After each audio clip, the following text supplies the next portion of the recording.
ध्यान साधना से कोई पागल नहीं होता, लेकिन गलत तरीके, गलत समय और बिना मार्गदर्शन के की गई साधना से मानसिक असंतुलन जैसा अनुभव हो सकता है।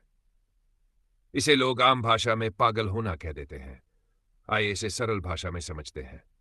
ध्यान में दबी हुई चीजें बाहर आने लगती हैं। ध्यान करते समय मन शांत होता है।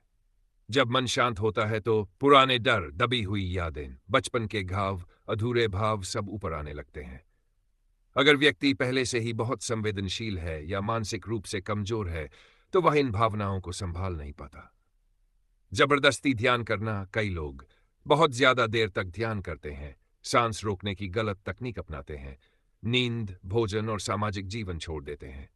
इससे दिमाग थक जाता है, वास्तविकता से कटाव महसूस होता है, भ्रम, डर, आवाजें सुनाई देना शुरू हो सकता है। कुंडलिनी या चक्र साधना, बिना जागरण, चक्र खोलने की साधना करने लगते हैं। ये बहुत शक्तिशाली प्रक्रियाएं हैं।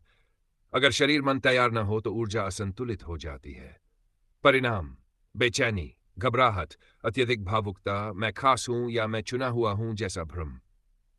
मानसिक बीमारी और ध्यान का फर्क: कभी कभी व्यक्ति को पहले से एंग्जाइटी, डिप्रेशन, बाइपोलर, स्किज़ोफ्रेनिया जैसी समस्या होती है, लेकिन वह जानता नहीं।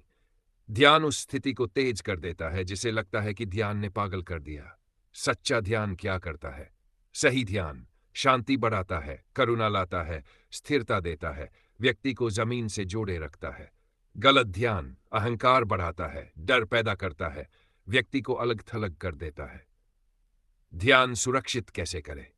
अगर आप या कोई ध्यान करना चाहता है तो रोज 10-20 मिनट से ज्यादा नहीं। केवल सांस पर ध्यान या मंत्र जप, पर्याप्त नींद और भोजन, रोजमर्रा का जीवन जारी रखें।